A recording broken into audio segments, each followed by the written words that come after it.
2019년 8월 5일 월요일 오전 10시 광화문광장 우리공화당 천막 당사에서 최고위원회의 내용입니다. 조원진 공동대표, 홍문정 공동대표 발언 내용입니다. 홍문정 공동대표 발언입니다.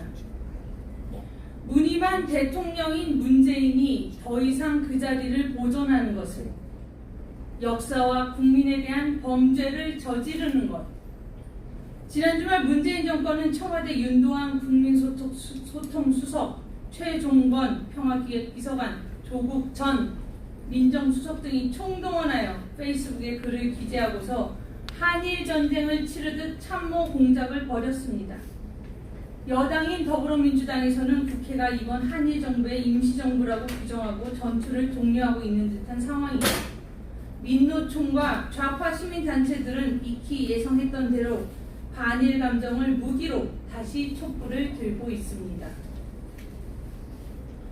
지난주 토요일 3일 문펜이 주동이 되고 좌파 물리력을 대표하는 민노총이 행동대원 격으로 나서서 제2의 촛불 쿠데타에 시동을 걸었습니다.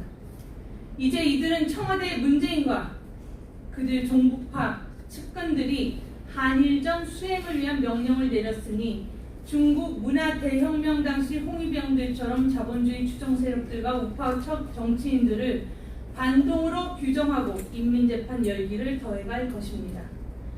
그들은 촛불 문화재 직후 일본 아베 규탄 행진을 조선일보까지 진행하고서 조선일보 출입금지 퍼포먼스로 제3차 촛불 문화재를 마무리했습니다. 결국 이들이 목표로 하는 타겟, 표적은 아베 규탄은 명목상이고 실제는 반일, 친일 프레임 구도로 끌고 가면서 조선일보를 비롯한 언론, 우파정당, 우파 시민들을 친일 세력으로 규정, 타도의 대상으로 삼으려는 것입니다. 시간이 갈수록 이들의 항일전 선동 공작과 홍위병식, 군중 동원, 광풍의 정체가 단계적으로 강화될 것 같지만 상식적이고 합리적인 판단력을 가진 일반 국민들은 주말을 지나면서 좀 더 이번 사태의 본질을 보고자 하며 대처에 있어서도 객관적이고 냉정한 대처를 주문하고 있습니다. 주말 민심을 정리해보면 이번 한일 경제전쟁이 시작되고 이후 확대된 1차 책임은 문재인에게 있다는 사실입니다. 문재인 정권의 경제 실정과 국정 파탄으로 기업과 국민들이 고통받고 있는 현실에서 이제 경제 보복으로 관련 기업과 국민들의 피해는 더 극심해질 것이고 5천만 국민들이 모두 직간접적인 피해 영향권 안에 들게 되었다는 점입니다.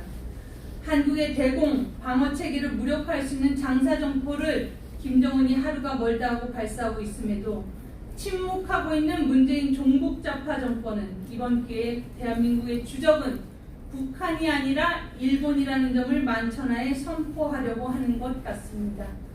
국가의 가장 큰 책무는 국민의 생명과 재산을 지키는 일이고 국민은 인간답게 살 수 있는 권리를 가짐에도 불구하고 지금 대한민국 대통령이라는 문재인은 국민의 생명과 재산, 권익 보호라는 책무를 다하지 못하고 직무를 유기하고 있습니다.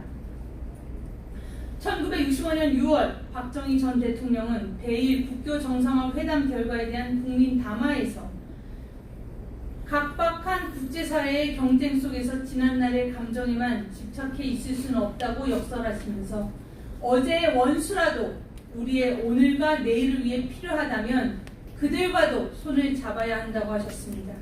감정보다 국익을 최우선하는 고뇌에 찬 결단의 표현이었습니다.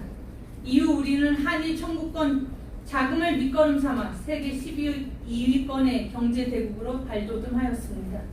지금 역대 대통령들과 현재 대통령을 비교해보면 대통령이라고 다 같은 대통령이라고 할 수 없는 것 같습니다. 대통령으로서 자질과 역량, 격이 이렇게 차이가 나나 싶을 정도로 문재인은 대통령으로서 결격 사유가 많습니다. 대통령의 자리는 국가와 국민을 보위하면서 국익을 최우선하는 순간순간 고뇌하고 결단을 내려야 하는 무거운 책임을 다해야 하는 자리입니다.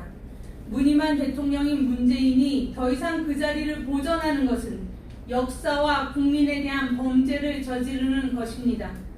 국난의 위기 속에 고통받는 국민들을 조금이라도 생각한다면 속히 그 자리에서 물러나는 것이 마지막 도리라고 생각합니다. 다음 내용입니다.